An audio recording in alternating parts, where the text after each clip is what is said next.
আপনি যে এইভাবে ভিক্ষা করেন, আপনার সংসারও খাওয়াইয়া কয়জন? আপনার বিয়া শাদী হয়েছে?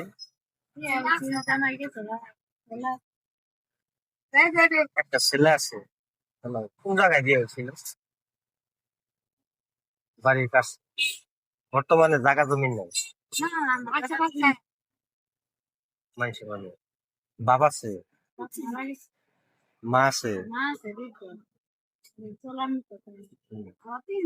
তাহলে ভাই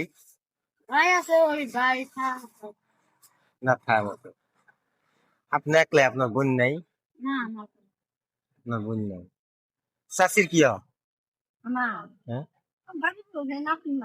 নাতিন মানে। আপনি তাহলে শত শত আসেন। আপনার বাড়িটা কোন জায়গা? আমলাতলি বলে। আপনার চেয়ারম্যান কারা?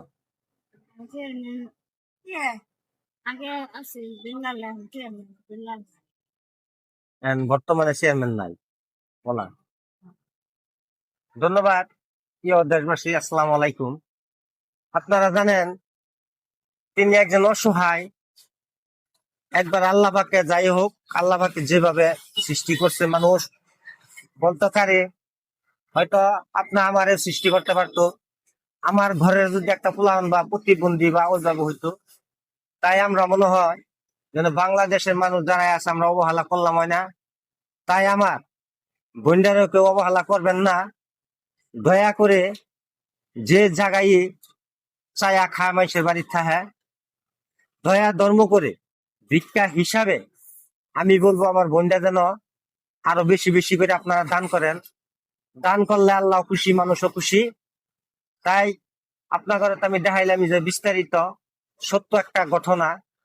তাই আমাদের উপজেলার কর্তৃপক্ষের নেতৃবৃন্দ যারা আছেন, যদি আমার ভিডিওটা পৌঁছে আর আমার বোনের ছবিটা যদি আপনাদের সামনে যদি ভিডিওটা যায়, অবশ্যই একটু হেল্প করবেন।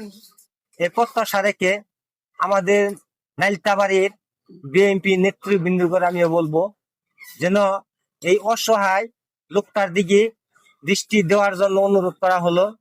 আমাদের নকলা নাইলতাবাড়ির ইঞ্জিনিয়ার ফাহিম চৌধুরী ভাইকে বলবো, যদি আমার ভিডিওটা অবশ্যই যেন পৌঁছে, অবশ্যই একটু আমার বোনটার দিকে দৃষ্টি দেওয়ার জন্য অনুরোধ করা হলো।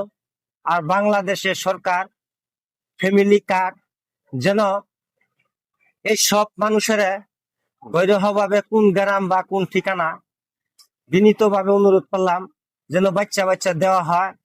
আমার ভিডিওটা প্রচুর পরিমাণ শেয়ার করবেন।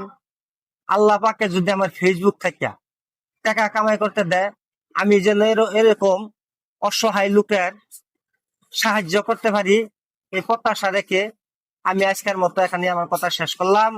আসসালামু আলাইকুম।